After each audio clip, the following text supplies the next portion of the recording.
Hey, it's Clayton. Welcome to howtodrawcomics.net. In this video, I'll show you how I go about digitally inking up the pencils for my comic book illustration of Michelangelo. You'll learn how to set up your document in preparation for inking, as well as the tools used to help you out along the way. I'll break down my method in detail, explaining why it works, what I like to keep in mind throughout the inking process, and the shorthand techniques used to get the job done. Enjoy. Okay, so today I'll be inking Mikey and I'll be showing you my exact process as to how I go about doing that. Now first off, you'll notice in my Photoshop interface I got my layers panel open. This is probably the most important panel to have open in Photoshop and probably the reason that you use Photoshop in the first place to work in. Now all of my layers are separated from one another. So you'll notice I've got the background layer, then I've got the sketch layer, which of course it's kind of self-explanatory, has Michelangelo's original preliminary sketch placed on it. And I've got that hidden because I don't need to see that, you know, that's already done, that's swept under the rug. Then I've got the pencils above that, which are, again, self-explanatory, basically the finished pencils for Michelangelo. And then above that I've made a new layer for the inks. Which you'll notice I'm drawing on right now. You know, I've got the inks layer selected and I'm basically starting off with Michelangelo's head. Now I like to start off with heads, whether it's drawing or whether it's inking or whether it's coloring, to be honest, because I feel like that's the main center point of interest that my audience is going to hone in on the moment they look at my image.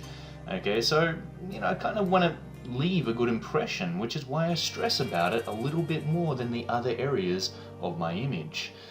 So once I've got that out the way, I tend to feel a little bit more relaxed, a little bit less anxious, and you know, I can switch on some music, I can chat with some friends on the side, and I don't have to focus so much. I don't have to be there kind of analyzing it as much as I otherwise would be on something more important like the head. Important to me, you know.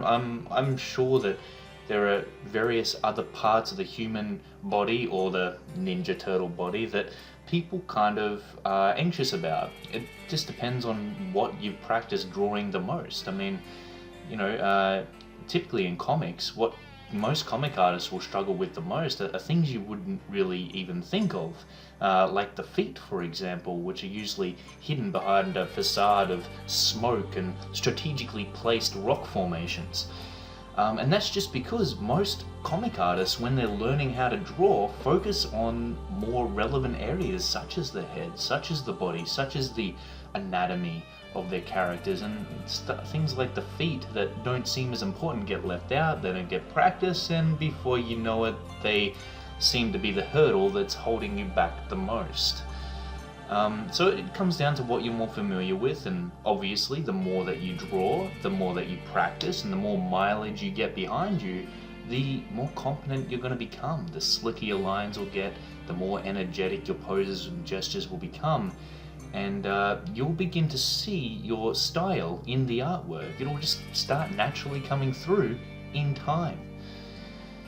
So back to the inking. What I've done is I've basically, you know, got the main area of the head. I usually start around the eye area because, again, psychologically, if there's eyes in a picture, I can almost guarantee you that that is the first place your viewers' eyes are going to basically latch onto. And that's because when we talk to one another, when you're talking with your friends, when you're talking with your family, when you're talking with anybody, hopefully you're looking them in the eye. When, you know, you're paying attention to them. You know, my eyes are up here, right?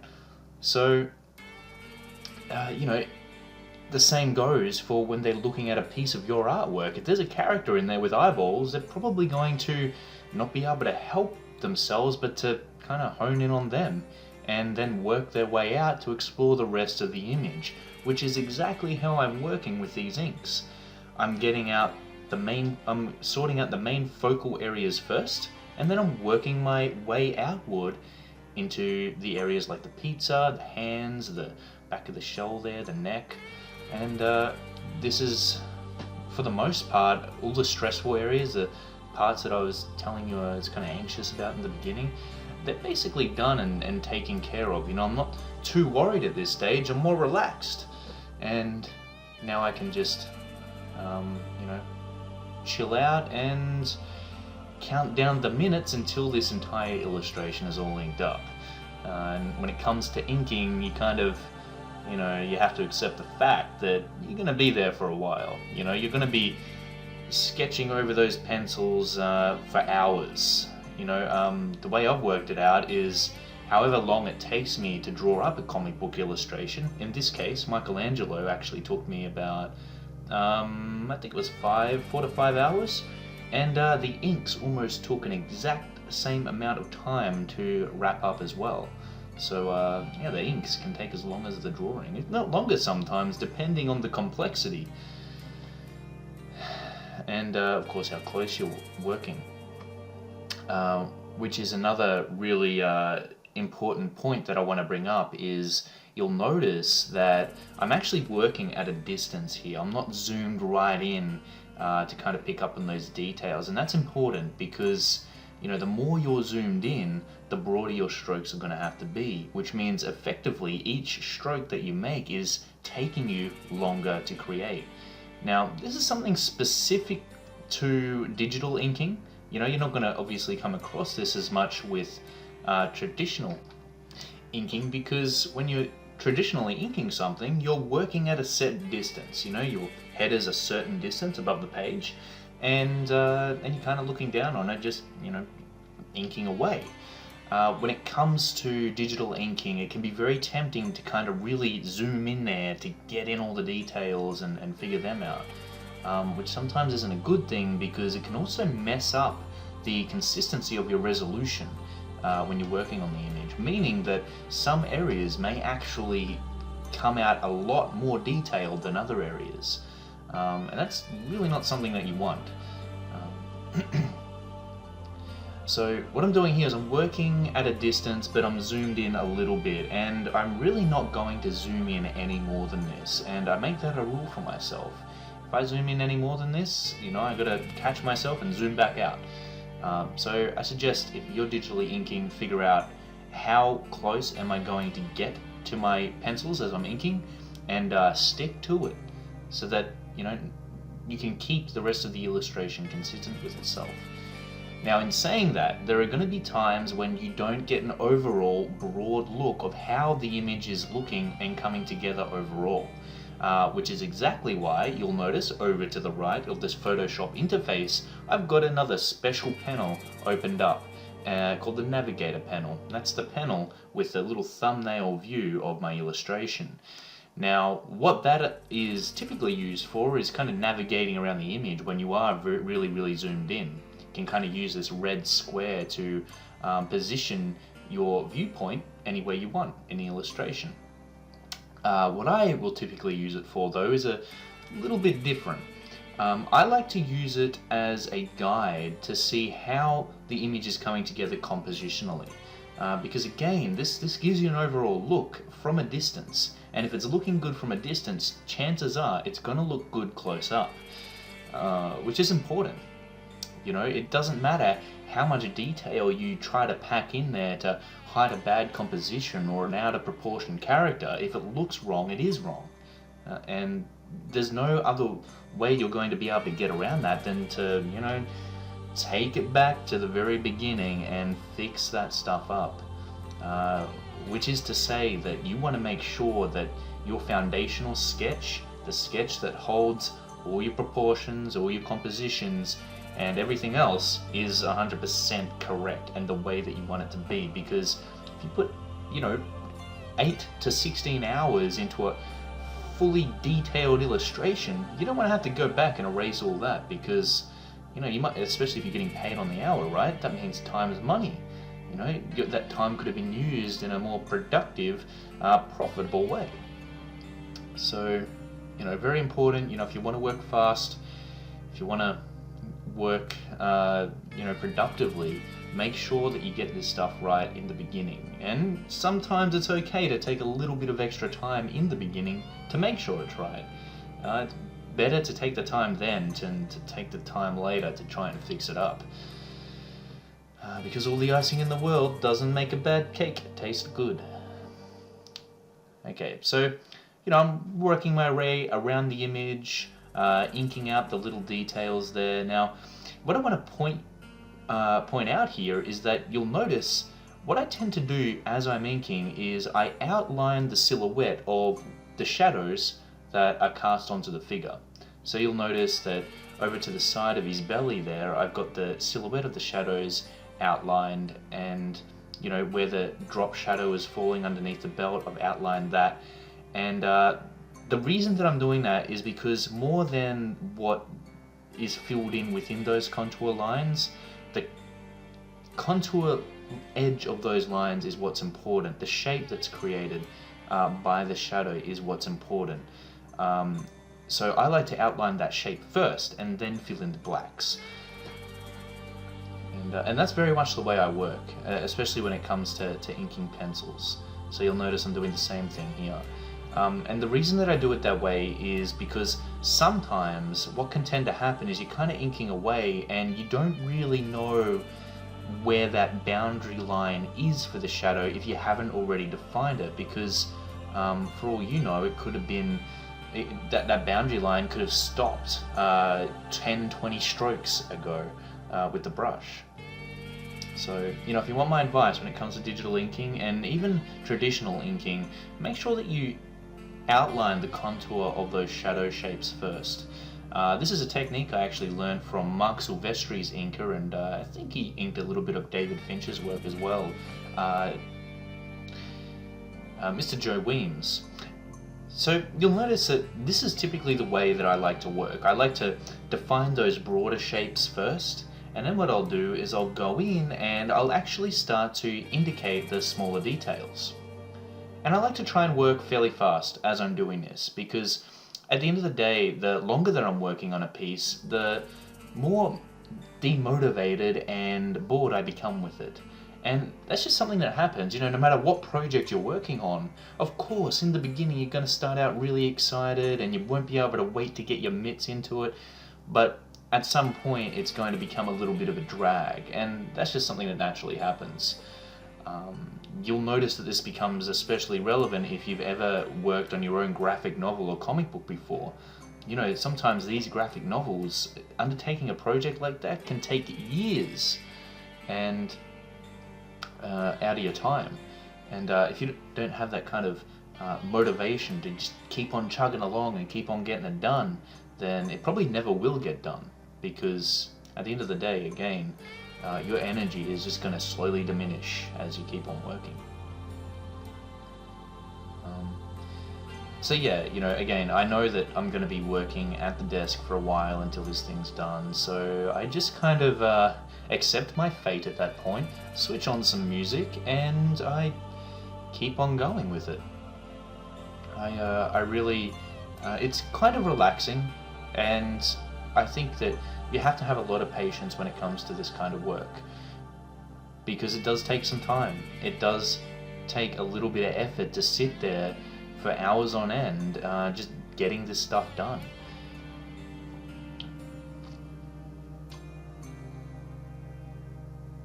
But hey, if you appreciate that kind of relaxing job, then by all means, this might be something you want to look into. Obviously, the more invested you are in a project, the more motivated you will be to actually see it through to the end. And that's typically what I'm always thinking about as I'm working on a big comic book illustration like this Ninja Turtle piece of Michelangelo here. What I'm thinking about is the end product. I'm thinking about, how is Mikey going to look when he's all colored up and, when he's all looking nice and shiny and polished. What is that end result going to be? And I make a very clear vision in my mind as to the direction that I'm heading in with it. Where's the destination going to end up? And that helps me to continue on down that road. No matter what obstacles, no matter how much time it takes me to get there, eventually I'll get there. And I know that in the end it's going to look fantastic. And you kind of get to this point where you create that kind of confidence for yourself.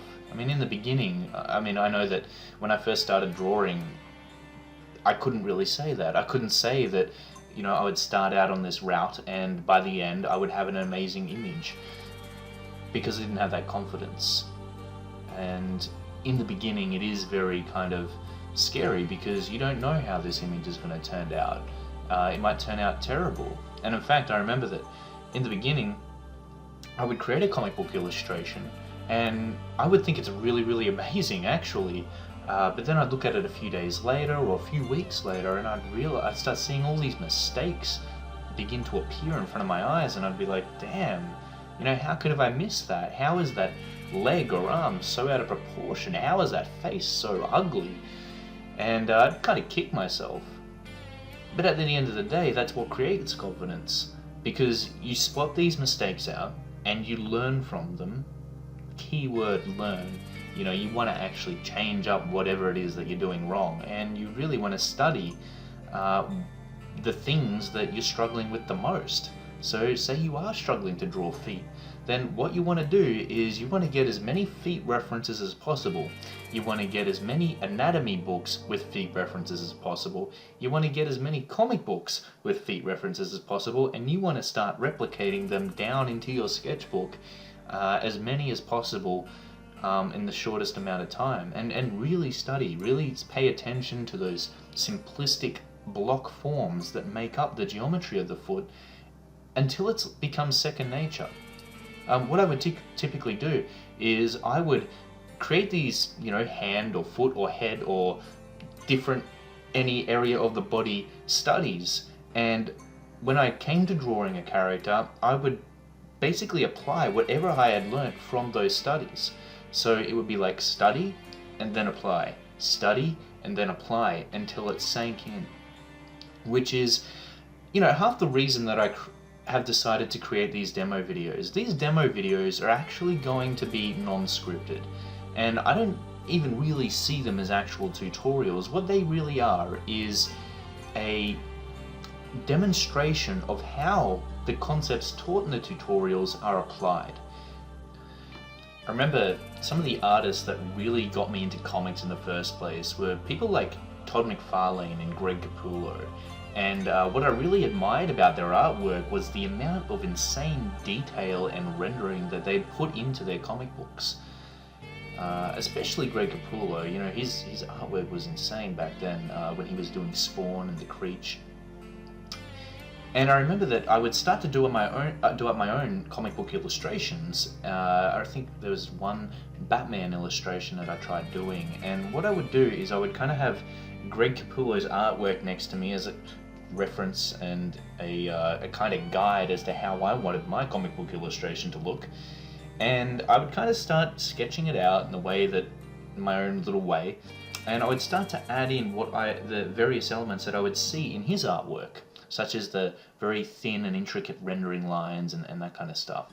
But I never knew why I was doing that. I just knew that it looked cool and that I wanted my artwork to look cool as well. And I thought that these little rendering lines and details would make it so. But of course, later on I learned the concepts and I learned, why rendering lines help to describe form and how lighting helps to create depth and dimension and that kind of stuff. And once I learnt these concepts, then I had a true understanding of how I could use those tools and manipulate them to create whatever it was I wanted. And I was no longer limited to what I seen in other people's work. I had full power over what I wanted to do with it. This brings me to another very important point. When you first start creating comics and comic book illustrations, what you'll find is that you're kind of flying blind. You're not really sure what defines you as a unique and individual artist. You're not really sure how you want your artwork to look or how you want to present it to the world. And so what tends to happen is you try out a whole bunch of different styles, and your style continues to evolve and it kind of looks a little inconsistent.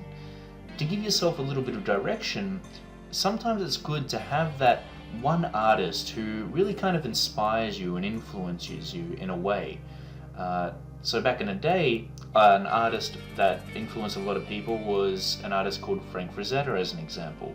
And he obviously would have had his own influences, but what he had was certain rendering styles, certain ways that he would draw his anatomy, certain poses that he would use for his characters, certain compositions that he would create for his illustrations.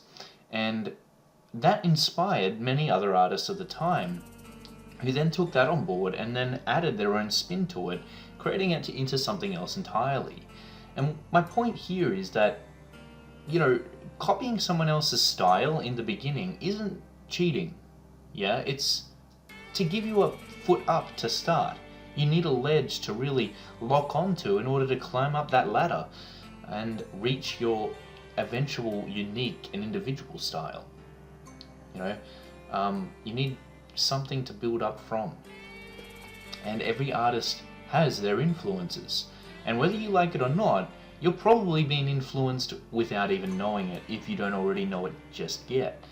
You know, there's certain art styles that kind of stick with you on a subconscious level. There's certain artists that you're drawn toward and that you're kind of drawn away from that you can't stand at all. And you'll notice that your artwork will naturally lean toward these different styles, and that's okay, that's a good thing, right? You know, at the end of the day, what influences you isn't going to influence the next guy anyway, so your influences are, in a way, unique to you. So go with it, you know, add it into your own artwork. Check out how these guys are rendering, how they're lighting their scenes, the kind of vibe, the kind of mood they put into their artwork, and if you dig it, add it to your own. See how it fits on, and you know, there's no reason that you can't change it up later on. It's nothing that's set in stone, and in fact, you really do want to kind of spread your tentacles and see what works and what doesn't work in the beginning. And that's ultimately how I found my style and how many other aspiring comic book artists have found theirs. So now what I'm going to do is I'm going to define these chains here, and again you'll notice I'm kind of defining the silhouettes of those chains, but I haven't laid in any of the details just yet. And that illustrates my point that I was making earlier perfectly. You know, define those main shapes first, because what it'll allow you to do is keep the detail confined to certain areas, okay? It basically keeps the workflow of the illustration manageable, okay? So you know what sections need to be worked on, when and where. At this point you'll notice that I've almost got Michelangelo completely finished off, and you know, he's, again, like, once that's all done, the rest of the illustration is no worries. It's smooth sailing from there. You know, the background, yes, it's complex, yes, it's gonna take some time, but it's nowhere near as important as Michelangelo. One of the reasons I really wanted to do up Michelangelo was because I was kind of excited about Michael Bay's new Ninja Turtle movie that's recently hit cinemas across the US. You know, I grew up with the Ninja Turtles, and they're very much a part of who I am. It's a weird thing to say, but you know, I grew up with the original Ninja Turtle movie, and I can almost remember that movie back to front. Like, even now, I can vividly remember how that movie played out from start to finish. And you know, I don't know if it's as good as I remember. It's been a very long time since I've seen the original Ninja Turtle movie, but man, thinking back to it now, I miss it. I really do miss it. It reminds me of a more innocent, childlike time. So with Michael Bay's new film, I'm not really sure what to expect from it. I've heard kind of mixed reviews. Some people say that the Ninja Turtles in the movie are actually presented quite well. You know, their personalities are really funny and really immersive and interesting, and you know, they kind of got that right. But then again, you know, you see these CG Ninja Turtles and you think, you know, that looks a little bit CG. It's very realistic CG, but there's no denying that that's definitely some CG going on there, computer graphic generated turtles. And you know, that kind of destroyed the last Ninja Turtle movie that I saw, which was kind of like this cartoon representation. And because I never really read the comic books or watched the cartoons, I knew the Ninja Turtles as the suits that were created for the original Ninja Turtle movie. And you know, they probably look really bad if I look back on it now, but they were cool. So yeah, I mean, I'm not sure if it'll be a movie that I see at the cinema. I guess, you know, you guys gotta leave your comments and let me know whether or not I should get my hopes up about this movie, because I'm a little bit torn as to what to expect.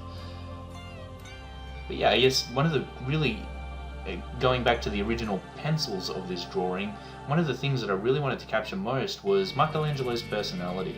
And that's typically what I'll focus on in the beginning of every single drawing that I do up, especially if it's of a character. I really try to capture the kind of emotions and vibe that I want that character to give off to the viewer, because I want them to be able to relate to my character on a very deep level, not just visually, but personally.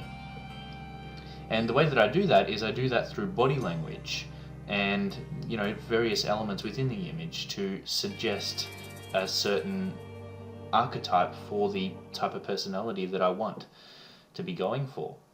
Now, with the Ninja Turtles, this especially becomes important because the Ninja Turtles effectively are all the same design. The only thing that makes them different and memorable is their individual personalities. You know, you got Michelangelo, who's kind of like the fun-loving, chilled-back Ninja Turtle.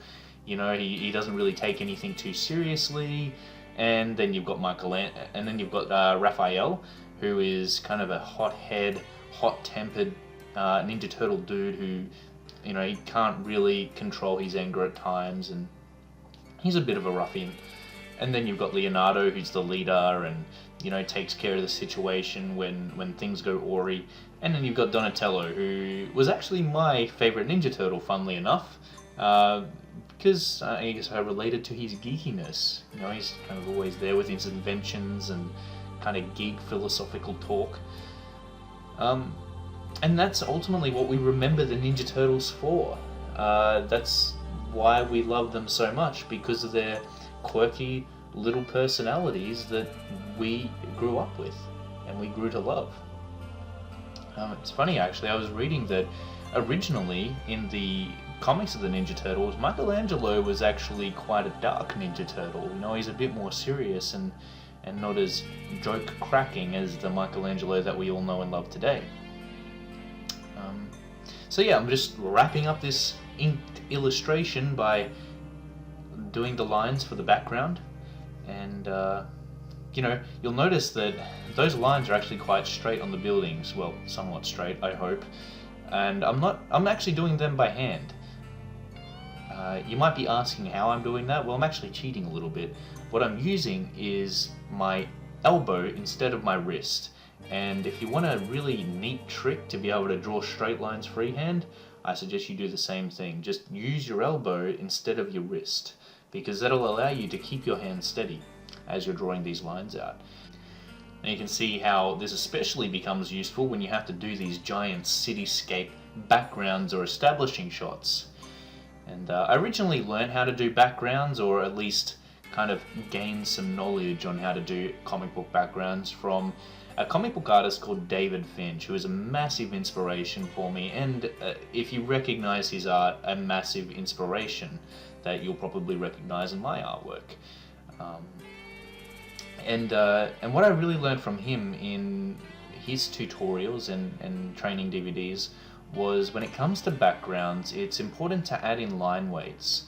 And you'll notice that I'm actually taking the time to put in darker, heavier lines and shadows underneath each of the windows in the building that I'm working on right now. And what that does is it creates a little bit of extra depth to the geometry of that building. So that's a really quick trick that you can use for your own building backgrounds if you wish. And with that, this illustration is completely and 100% finished and inked up. Now it's on to the colors. Thanks for watching. If you enjoyed this video, be sure to subscribe for more tips, tricks and new tutorials. Until next time.